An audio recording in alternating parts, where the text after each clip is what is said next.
This is why fundraising and marketing are different but still can overlap. Fundraising exists to get financial commitments. It's all about money. Marketing exists to get attention at scale. Another way to think of it is that marketing is a one-to-many, kind of one message among many people. And then fundraising is very much one-to-one. We're going to talk to one person at a time. Now, people often mistake and do this incorrectly, and they try to make fundraising a one-to-many process as well. And that's fine, but it's going to be horribly unoptimized in that way. The best fundraising, the most effective, and the most revenue-producing fundraising is one-to-one. And I think marketing probably could be on the other side of one-to-many. Marketing to one person may work in the future as AI and AdSense and all of the social trackers that we have get more and more specific with our targeted ads. So that's kind of the big one, but we're gonna break down how and why they differ and what you can do to make sure that they still have synergy. And if you have both in your organization, how they can work together to bring in both more money and resources to support your mission.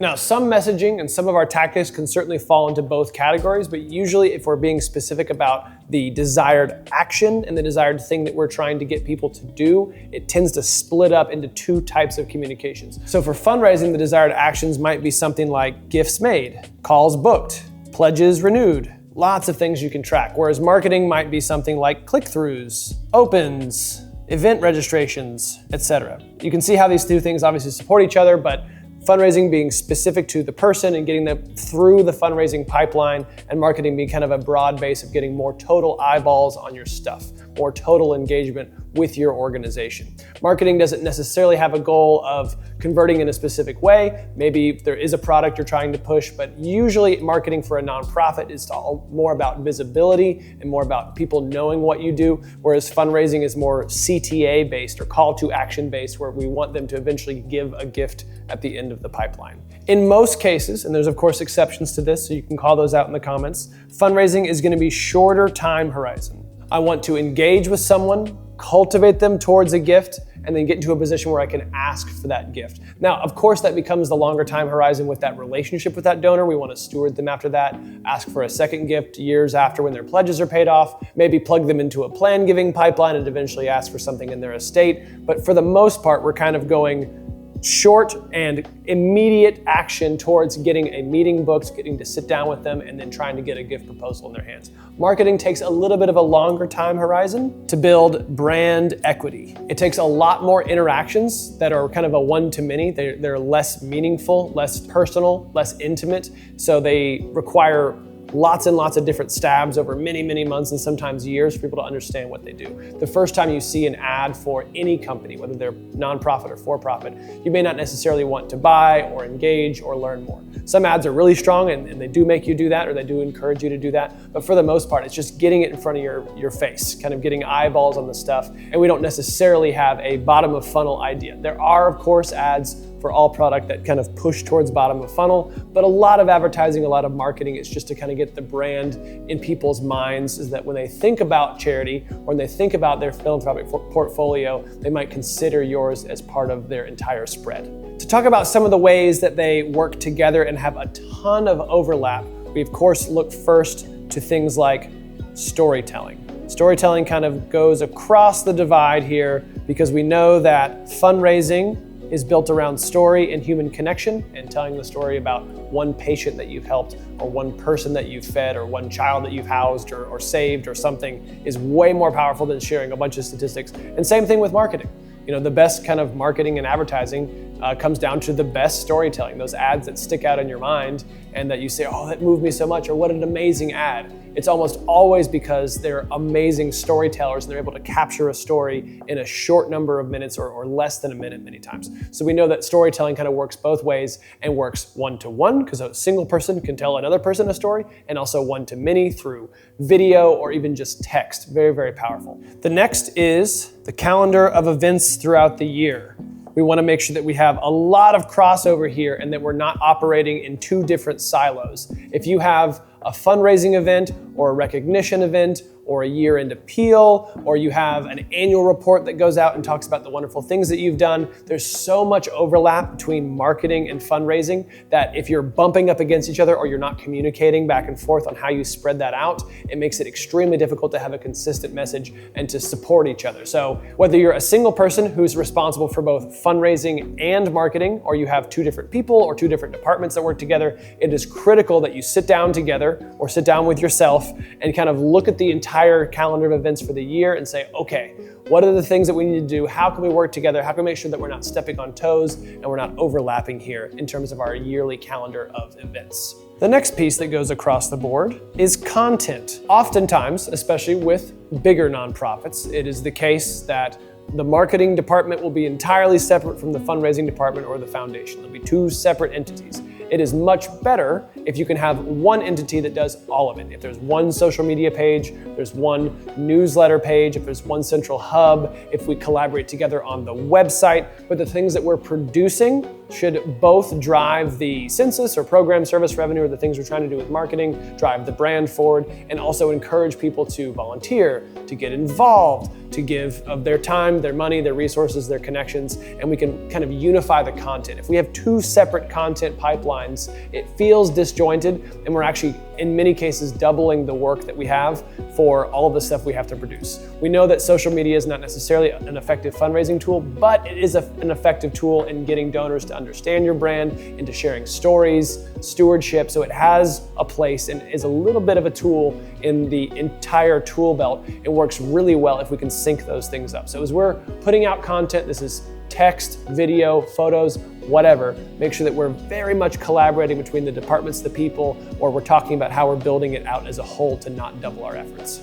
And the final piece that has a lot of synergy is just the overall pipeline. Maybe it's the case that someone sees an ad for the work that a nonprofit does first, and they eventually become a donor. The one-to-many type communication sort of warms up the field and primes people so that if you sit down one-to-one and they say, oh yeah, I think I've seen your Instagram ads, or I think I've seen you post stuff on LinkedIn, or y'all are always sharing stuff on Facebook, or my friends are always talking about such and such, either in person or on Facebook, or I heard about this. There's a lot of effort that marketing does to kind of warm up the fundraising conversation, and vice versa. People can kind of build in through the fundraising pipeline and they become a subscriber of content, or they end up interacting with some of the marketing ads, or, oh, I've been a donor of such and such charity for years. I love what y'all do, being able to comment on social media posts. Maybe they subscribe to a newsletter. So having this shared pipeline of, if we're trying to bring new people to learn about the work that we do so that they can support the work and we can do more of it, it all comes through the same pipeline, and we have to really make sure that we're working together to do that. So storytelling, calendar of events, your content, and also your pipeline of people in through the door, very, very important that we have synergy across there. Hey, thanks for checking out our video. If you're getting value out of this but would like something more personalized, you can book 30 minutes with one of our experts to see if you qualify for our support services. Link below in the description.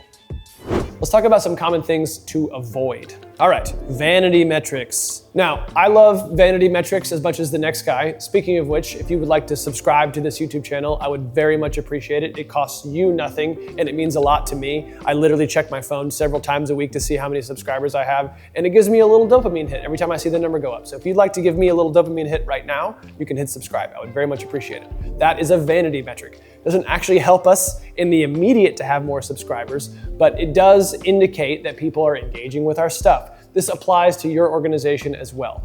The vanity metric, such as likes, follows, posts, only works insofar as you're converting people to do the things you want them to do on the back end. So if we're chasing these numbers just for the sake of chasing numbers, and we're not looking at, well, how many people are we converting to actually sign up to volunteer? Are we actually getting new donor prospects through this? Are we actually bringing more people in for program service revenue? Do we feel like we're growing our brand? There's all these things that you can track, and some of them are vanity and some of them are real. So make sure that you sit down and talk through which ones are important and which ones are the actual needle drivers for your overall goals and which ones just kind of stroke your ego. Number 2 is too many CTAs. And because acronyms are confusing and not everyone knows what they mean, this is calls to action. This is a common term in marketing and fundraising and some other industries that are adjacent, but too many calls to action or too many things you're asking the person to do. I'll give you an example for our channel. If I said right now, please go like the video and then leave a comment and then subscribe and then also go over to our website and sign up for our newsletter, and then also you can subscribe to the newsletter, and also you can sign up for our webinars, and also you can get on a call with us and talk to us.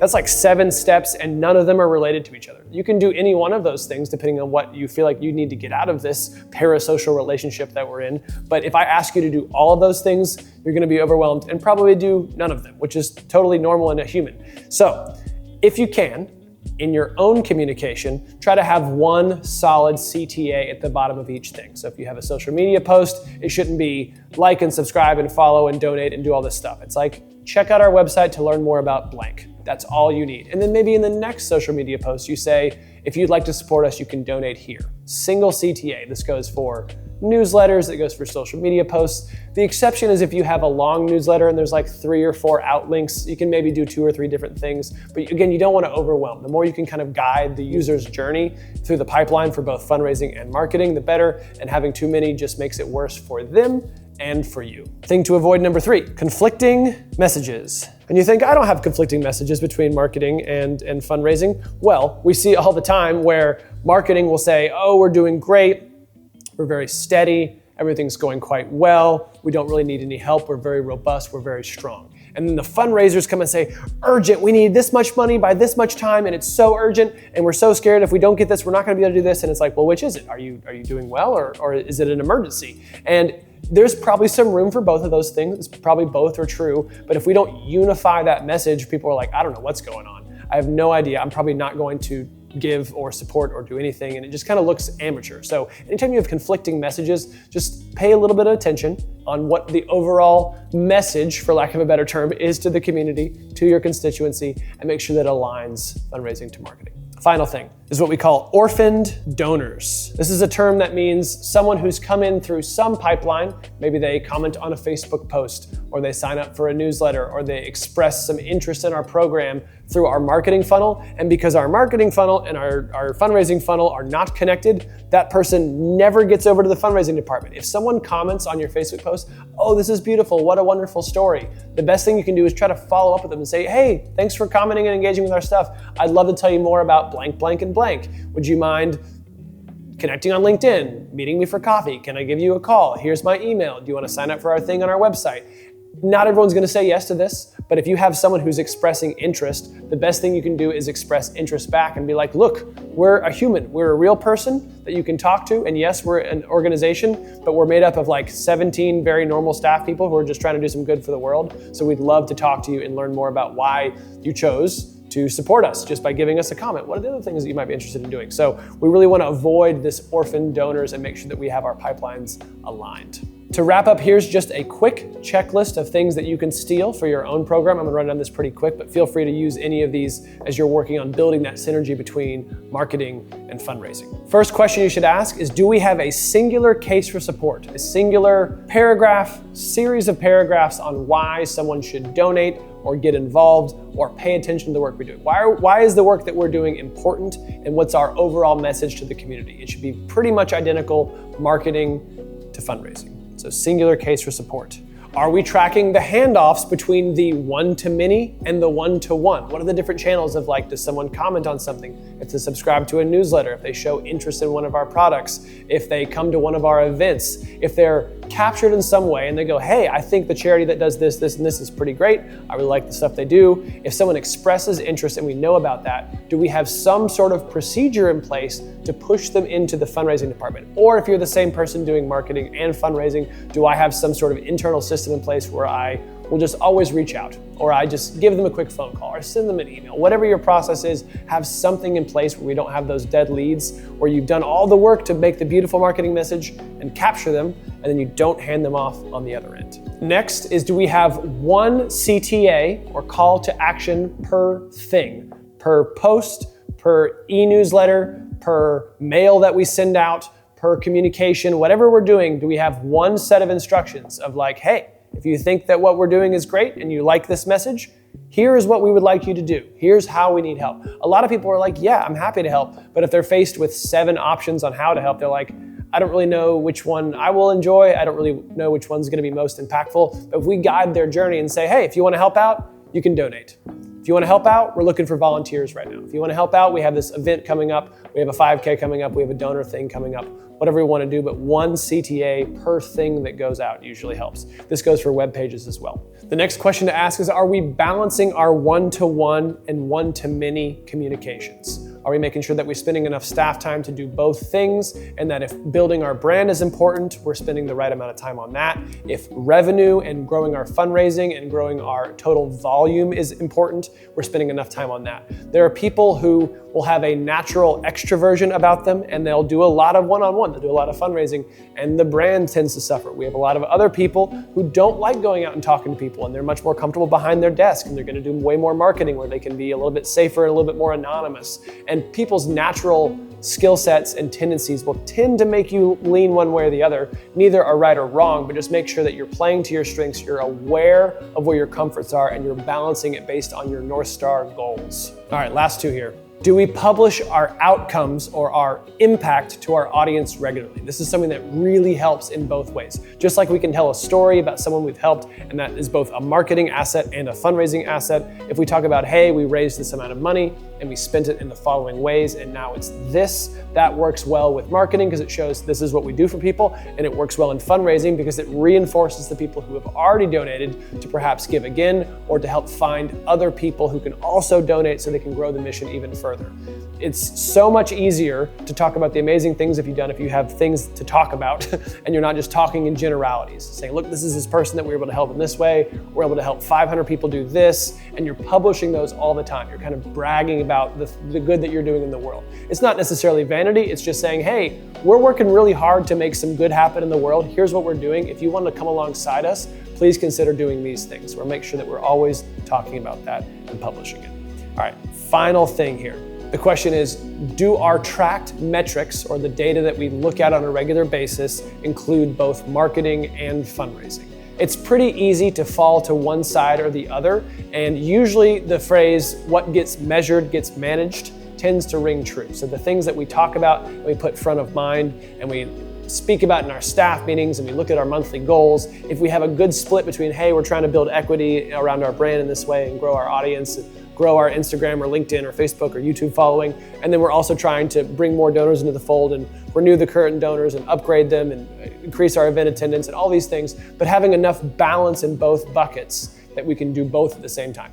You may want to prioritize one or the other. It's not necessarily true that you have to go totally 50-50. There may be different goals for your organization, but all we should suggest is that your goals align with the things that you track so that you don't accidentally put too many eggs in one basket and not balance in the way that you'd like to. So that is the checklist. Feel free to steal and use any of those and hopefully improve both your marketing and fundraising. All right, I hope you enjoyed that breakdown between marketing and fundraising for nonprofits. If you'd like additional help implementing some of these strategies, you can head over to pridephilanthropy.com and click that Let's Chat button. It allows you to speak with a member of our team to see if we can help. We'll see you over there. Thanks so much for watching, and we'll see you in the next video.